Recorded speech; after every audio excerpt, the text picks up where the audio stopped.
Um, yeah, first of all, I'd like to thank the organizer for the invitation. I'm very happy to be in this beautiful city.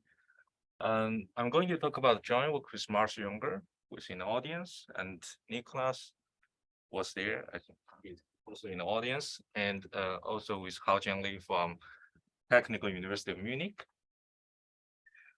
So let me start with explaining this terminology in the title. For quantum Markov semigroup, I basically mean we have a continuous family of quantum channel from some bounded operator on some Hilbert space to itself.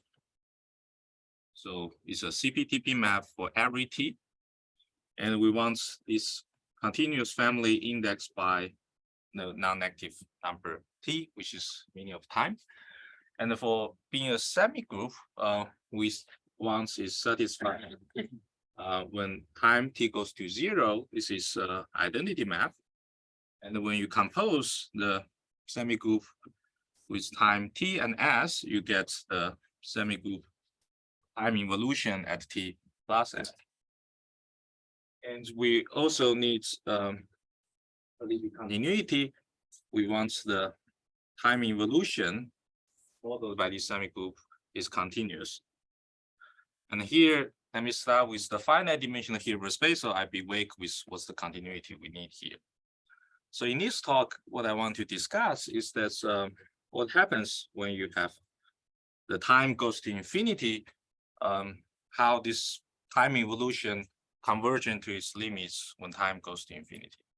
And in particular, in the theme of today's talk, I will also mention that in this process, how the entanglements is going to false.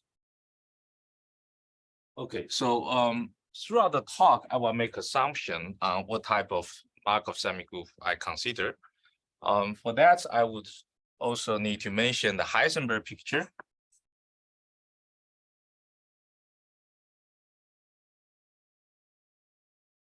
Basically, I want to take the trace adjoint, trace inner product adjoints of the quantum channel.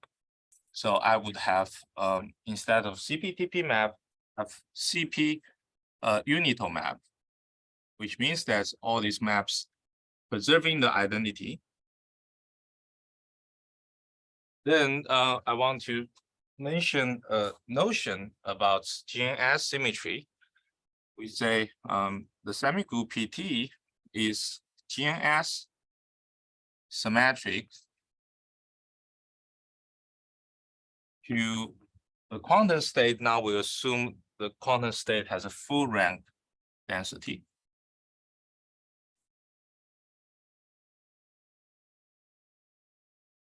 So by that, I mean sigma as a density operator is strictly positive and has trace 1.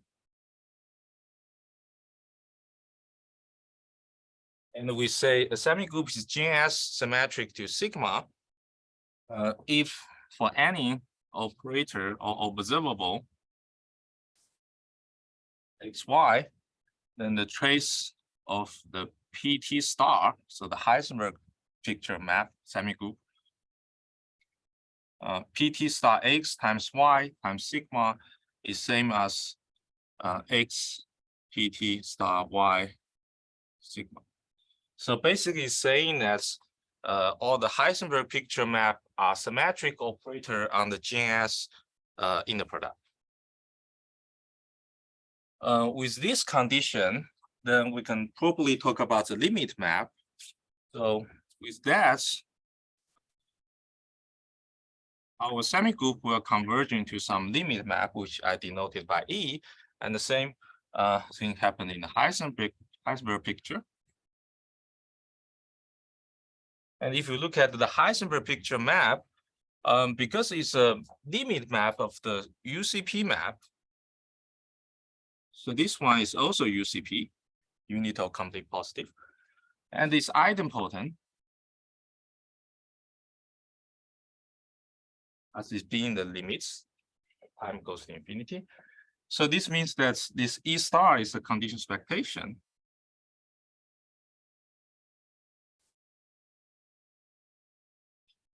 In the terminology from operator algebra. And the range of this E star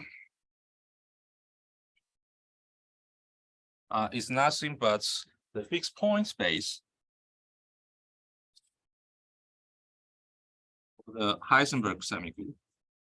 Basically, it's all the observable fixed by the time involution on the observable.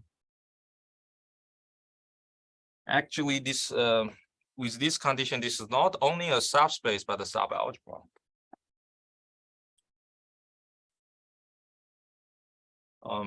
Let's look at in the original product or in this Troy Epworth product. You mean this one? It's just composition of math. You said it's a subalgebra. Subalgebra of the original product of the B of H. Yes. Now let me mention two most simple example. The first one is the depolarizing semigroup is with a fixed. So by the way, with this condition, it will implies the sigma is always fixed points or invariant state of the semigroup. And with a fixed sigma, we can talk about the depolarizing semigroup, which sending every operator or density operator to e to the minus t to itself. And with the rest of the probability, just taking trace and output sigma.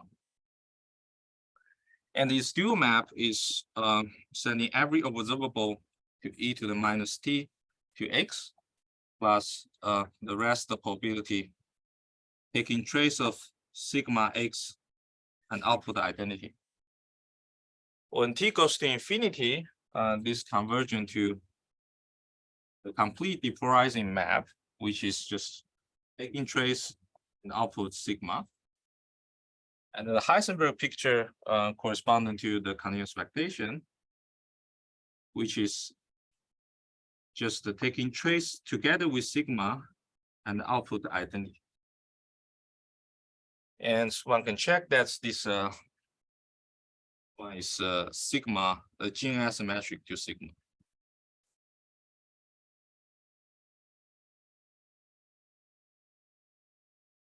Okay. And another example is the defacing semigroup. You can consider a semigroup on 2x2 matrix. The matrix entry denoted by ace. And it always preserves the diagonal and adding some exponential decaying factor to the off diagonal.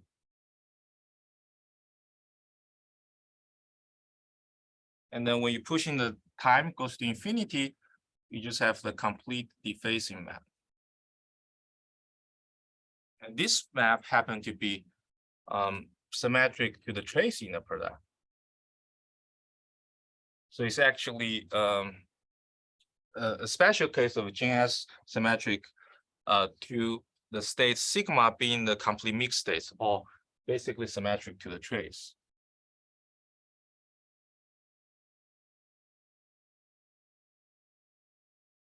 Sorry, it's a very naive question, but if you just take a unitary group, then this would be GNS symmetric in your language with respect to the maximally mixed state, no?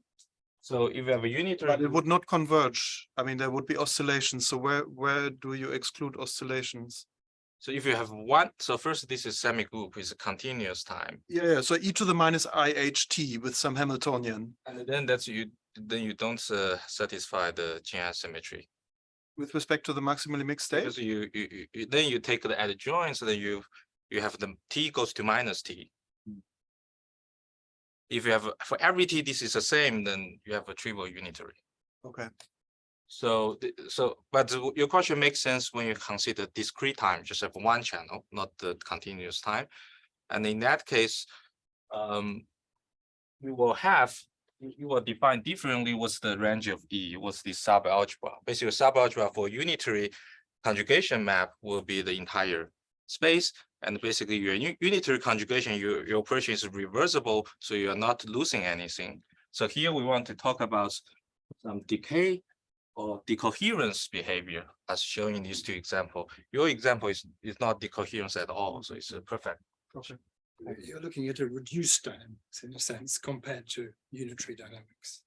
Right. After some, you're looking at a kind of reduced dynamics. Okay. Markov picture. Yes, yes. So this is Markov right. semigroups. So I should mention that this is definitely a model for open quantum system. Addition from math physics is actually quite long, from 50s. It has a name, another name called time homogeneous master equation. Yeah, thanks for the clarifying question. So it's the GNS symmetry that fades in any non-trivial unitary case. Is that true? You just stick in a unitary there. So for the continuous time, Basically, you cannot have, yeah. you get, yeah. But for discrete time, you still have something. Because on the level of the generator, we require this symmetry only for the dissipative quarter, not for the Hamiltonian. Right.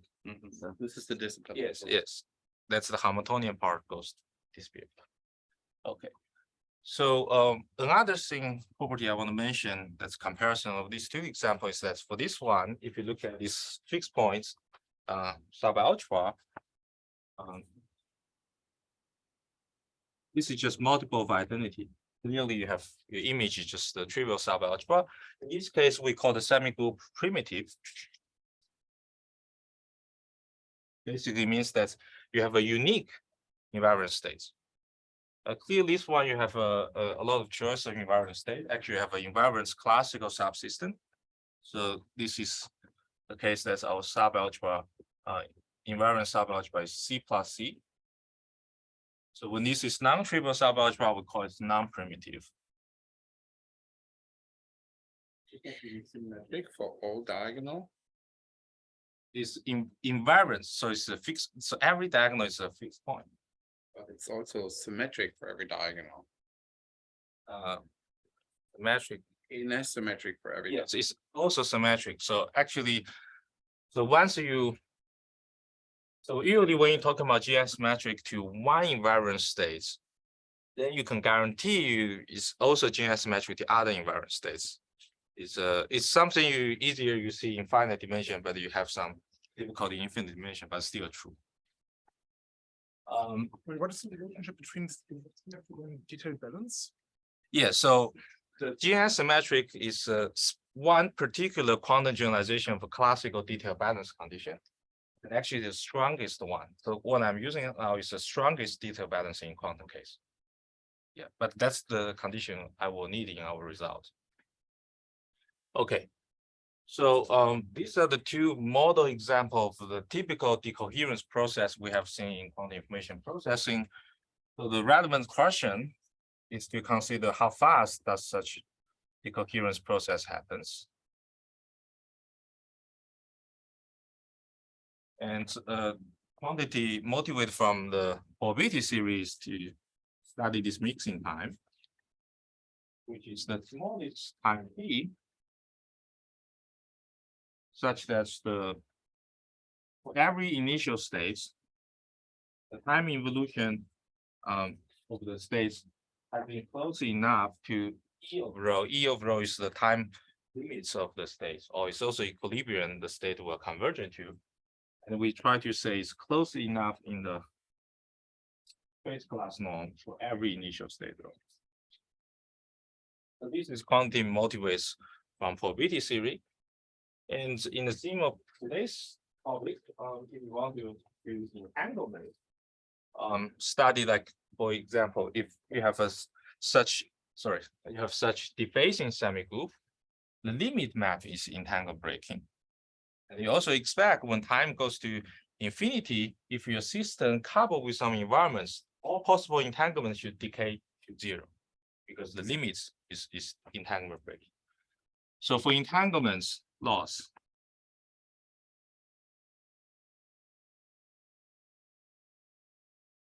one would need to consider more than the semigroup or the system itself, but the system coupled with some environment system.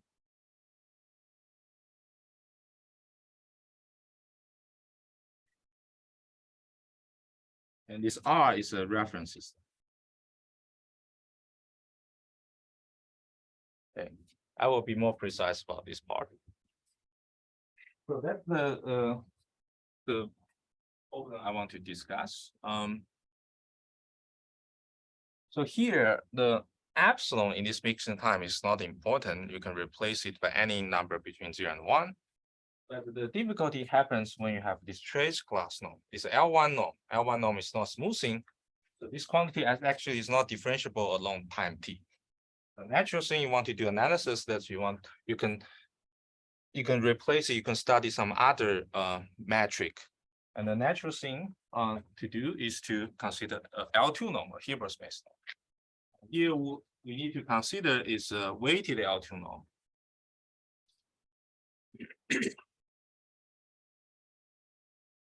And the weight is naturally you will choose this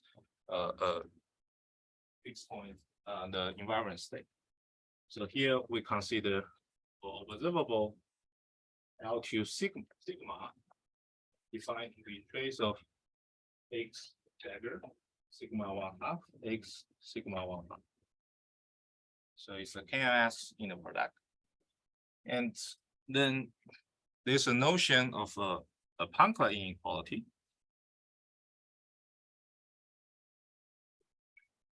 With the parameter lambda.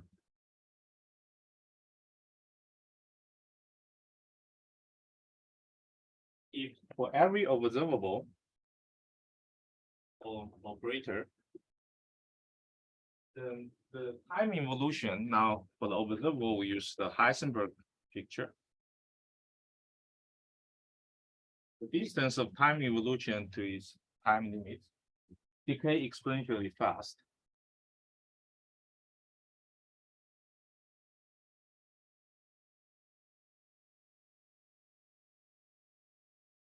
In terms of this MS norm. And what's this lambda? This lambda is basically the spectrum gap.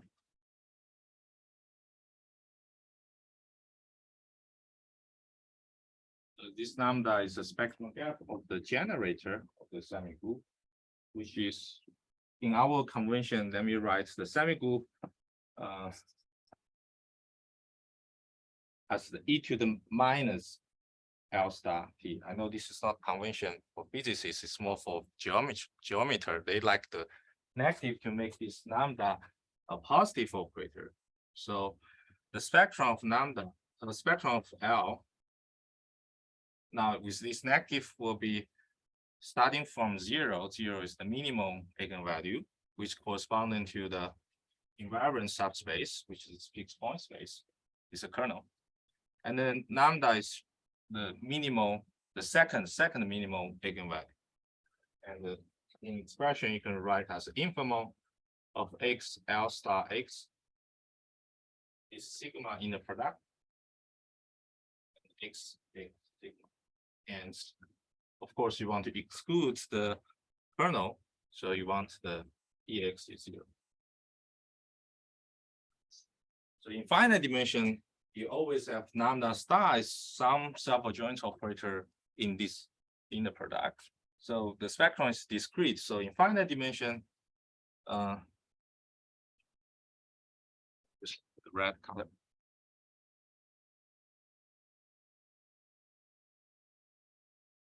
In finite dimension, this is always positive. And with a non-trivial spectrum gap, you can actually have some bounds for the mixing time. You can use this L2 norm convergence to study the corresponding Schrödinger picture state convergence. So you will have the mixing time. Here I will just omit the dependence of the epsilon, saying this is less than inverse lambda asymptotic log of the minimal spectrum of the inverse of minimal spectrum of sigma. Sorry, you can't just see from here. The infimum is over what in the previous time? Over every state, every observable that's its under expectation is 0. Yeah, just we could read from. You just exclude this 0 eigenvalue space. Okay, so this is for the mixing time. So for the semigroup itself, what happens if we want to do entanglement loss? it turns out that this method, this spectrum gap, is really friendly when you have environment system. So you will have the spectrum gap of L tensing with some reference system, the same as the spectrum gap of itself. Well, at the end of the day, this is some self-adjoint operator. You tensor some identity operator, the spectrum is not changing. Yes, so you have same spectrum gap when you consider the semigroup tensoring with a reference system. And using that, you can actually study the entanglement breaking time if this is a primitive semigroup. That means all the states should converge into the same sigma. In this case, you expect that there's some finite time the semigroup becomes entanglement breaking. So this is the minimum time such that the PT is entanglement breaking. And using this nice property of spectrum gap, there's a work by Hansen, Uday, and let me see the name spelled.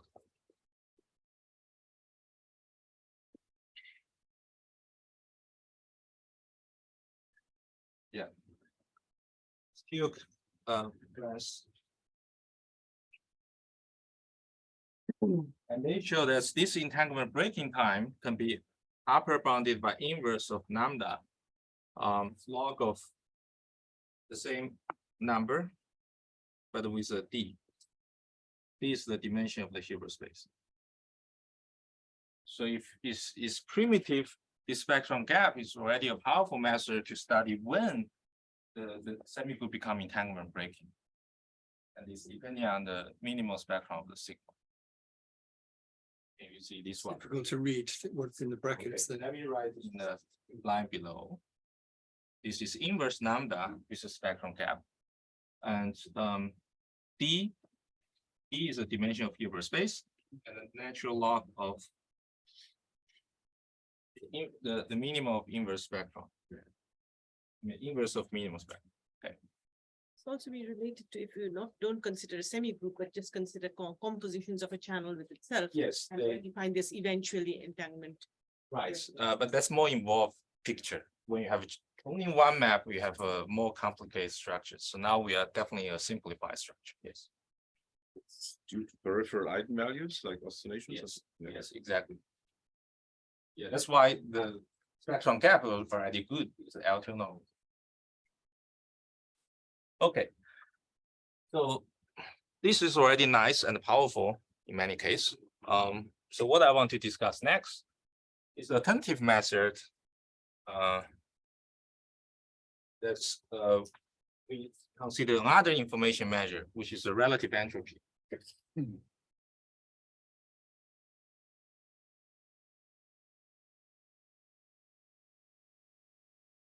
So for two quantum states, let me just recall the definition equals to case of rho log rho minus rho log sigma. I think for this audience, I don't need to emphasize the importance of this quantity. And it's natural to want to study how this quantity measures the convergence of semigroup. And that's exactly the title mentions this modified Log-Sobolev inequality. So we say a semigroup satisfy with a parameter alpha modified Log-Sobolev inequality.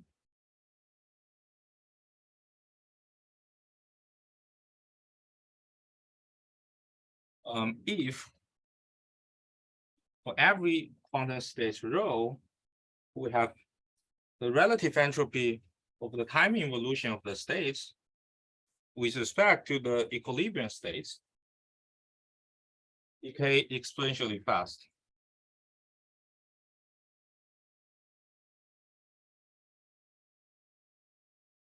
It's a similar exponential decay feature, but now we use the measure of relative entropy.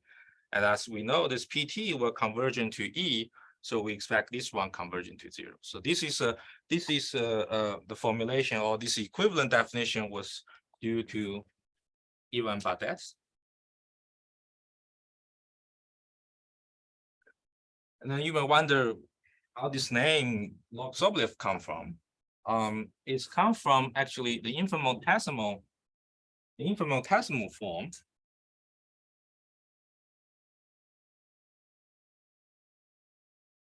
At the infinitesimal level of the time, this inequality is equivalent to the following form, as you have the relative entropy is upper bound by something called entropy production.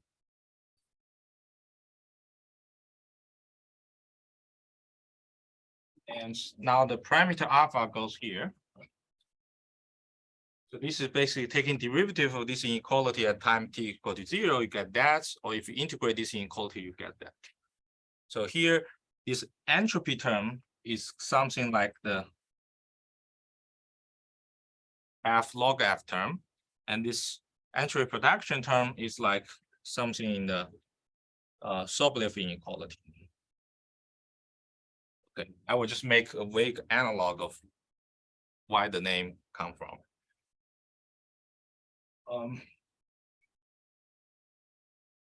And what do we know about these constants? First, by data processing inequality, we know this constant is always non-negative.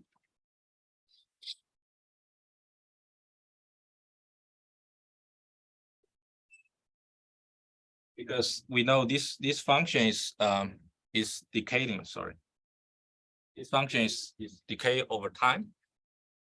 And when alpha is positive, then we will have a mixing time bounds less than 1 of alpha log minimum spectrum inverse of sigma. So this is also nice for the semigroup itself. But then what happens if we have coupled with environments? It's turned out to be much more settled than the spectrum gap. Well, when you couple with environments, in general, we only have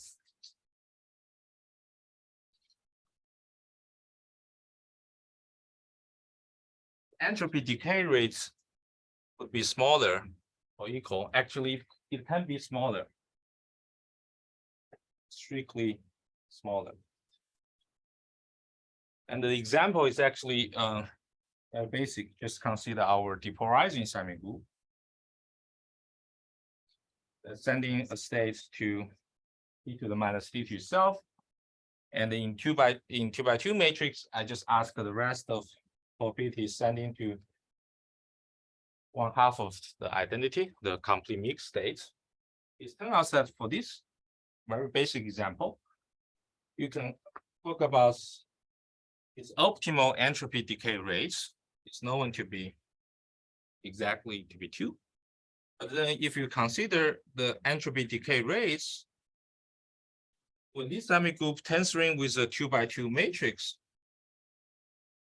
it's turned out to be strictly smaller. What that means that when you have entanglements, the convergence in entropy becomes slower when you couple with another qubit system. And with convexity of relative entropy, you can still show it has a lower bound by 1. But that shows that these two can be different. So if you want to talk about the relative entropy decay when you have environments, this quantity is not exactly the same as the system itself. But that motivates us to introduce the following definition. We can take the complete constants of the semigroup as the infimum of the entropy decay rate of semigroup with all kind of environments, all dimension of environment. Sorry, what is alpha?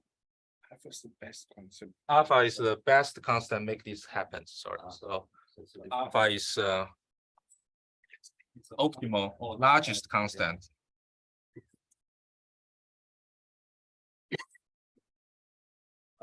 Satisfy this one.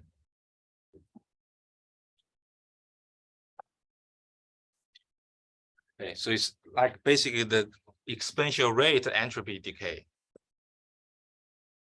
And what we find out is this alpha can be smaller if you couple with environments. So that's we define this complete constant. This complete constant, when you have consideration of all the environments, you can use that to show some entanglement laws.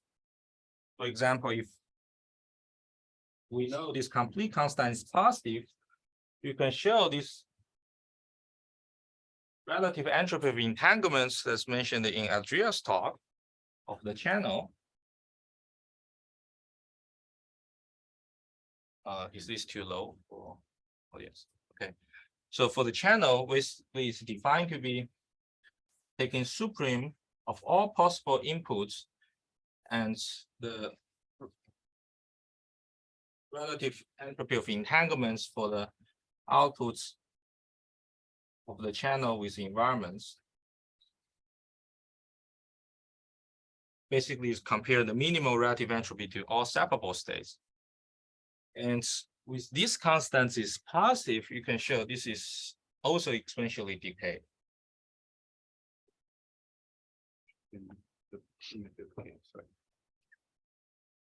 Dimension of the Hilbert space. But you would really need to have all these considerations so you can control this relative entropy of entanglements. And we know that this relative entropy of entanglements is upper bound for many quantum channel capacity, like the entanglement distillation, quantum capacity, private capacity. So this quantity, this complete constant is strong that you can show decay or loss of entanglement. You have to assume it's separable, it's primitive in the first place. Sorry, yes, I do have to assume that the limits map is classical system. Yes, thanks for. But I want the range of the continuous expectation is classical, or basically we are in the defacing case. That's your limits is an entanglement break. Then you should have this quantity to get to zero, but the limit is zero. This complete MLSI constant. This Yes, this complete MSI constant. What is the infimum over? Infimum of all possible Hilbert space R. And you just basically take all dimension. Point is all dimensions. Yeah, so dimension from 1 to infinity. So it'll also be a limit, will it? So that's the question. So you see this is a powerful constant, but when you take an infimum, there's a risk it becomes zero, right? So actually it's a priori non-trivial to see this one is whether this one is positive. Right, we need some lower bound. Is it also expressible as a limit It is a limit because it's monotone. and tends to infinity? Yeah, so in finite dimension, since you know it's monotone, and actually you always have a lower bound is zero. Zero is fine. Yeah. Okay, so sorry. Now I can state our main result, which is a lower bounds for this constant.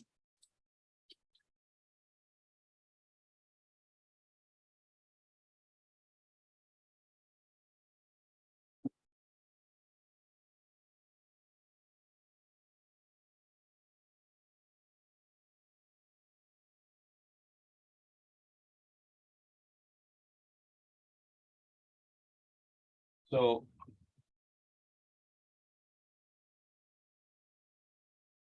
again, we have to assume we have a GNS symmetric semigroup. We assume it's symmetric to some full rank state, but I don't need to specify here. And then I have to define a quantity which can be called a complete positive mixing time, which is smallest time t, such that semigroup is close to its time limits to some epsilon error, and in a complete positive order. This is also a measure of closeness of the map, but now in a complete positive order. What I mean by the complete positive order, if you have two maps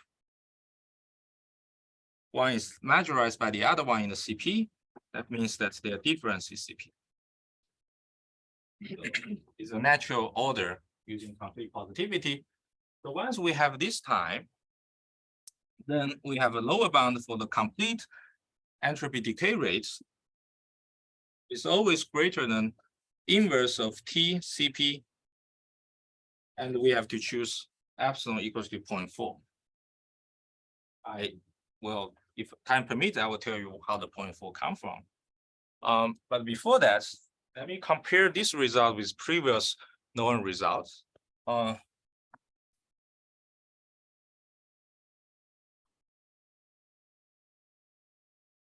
First, in the primitive case, there's a work by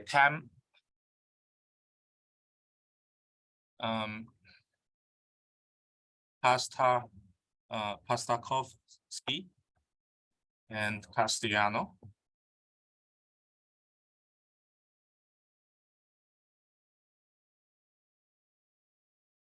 That they show a similar feature of this type of bounds, but what they do is that they look at the constant without environment system, and they find a lower bound. There's a lower bound of this is the Log-Sobolev constant, which is, don't confuse the modified one. This is something different, but it's a lower bound. And they be able to show this lower bound has a further lower bounds given by something like 4 of, they don't show exactly the complete positive mixing type, but something similar. But I can just, for the simplicity to compare to our result, I will just write the complete positive mixing time. And here they have to choose e to the -2. And they are motivated by the classical work by Daniel Collis and Salov-Cost. So they basically generalize the classical result in the primitive case when the system has a unique environment state. And based on that, they can further lower bound this one by 2 selection gap log of this operator norm of sigma inverse plus 2.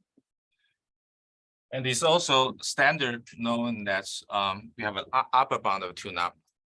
So this, if you combine this, that you see the entropy decay constant lose at the most logarithm of this sigma dependence. But their method, our method is completely different with theirs. Actually, there's some obstruction for their method. So if you look at the non-primitive case, this lower bound is always 0.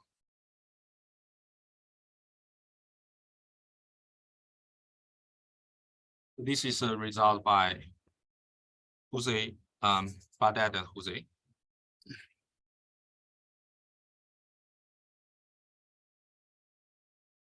This means that their method actually just does not hold for non-primitive. You have a 0 already here, so all the following does not make sense. Then what about non-primitive case? So non-primitive case, we have in a previous work with Jose, we have that this constant with all type of environments is lower bounded by lambda over log lambda over the index of the continuous expectation. How the index, okay, let me first say the without environments, this index is the informal of positive constant C, such that every state is majorized by its expectation times C. This was introduced by Popper and Pimsleur in operator algebra, but it's nothing but taking the supreme of all state rho and the e to the d max, the max relative entropy of rho, introduced by Niajan. And the interesting quantity, the interest point of this quantity that you can take also a complete bounded form of it. Just take the supreme of all environment system and the C of E tensor with identity on the environments. It turns out that in finite dimension, both these two quantities are finite. So you can apply our results with the environment system. Then you just have replacing the index by the complete index. How this one compare to the primitive case?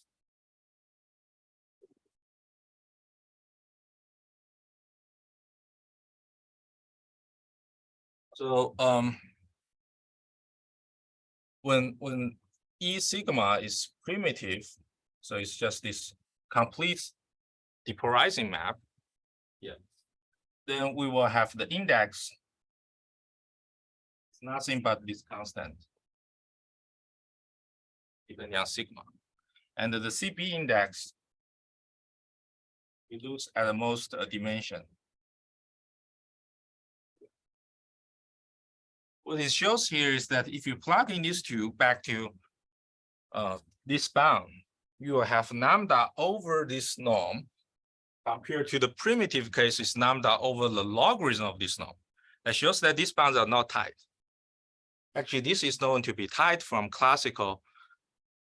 So what our work would imply is, like by some standard analysis. By standard, I mean a heavy dose of operator space theory. That you can estimate this C complete positive mixing time. Let me just argue with 0.4. This is less than logarithm of the index plus 1. And then you plug in, with a lambda, inverse of lambda. And then you use our theorem. This implies alpha complements. So alpha complete, this constant is greater than lambda over log of CB plus 1, which recovers the logarithm behavior in the denominator, which match with the primitive case up to a constant. And it's also known to be asymptotic tight. You only lose up to absolute constants. We actually construct a quantum burst stats process showing that this bound is only loose by a constant. There's one sentence I want to mention about this result is that we can have this for arbitrary polynomial algebra, so including type 3. In the theme of this workshop, this goes to all infinite dimension. And I will stop here.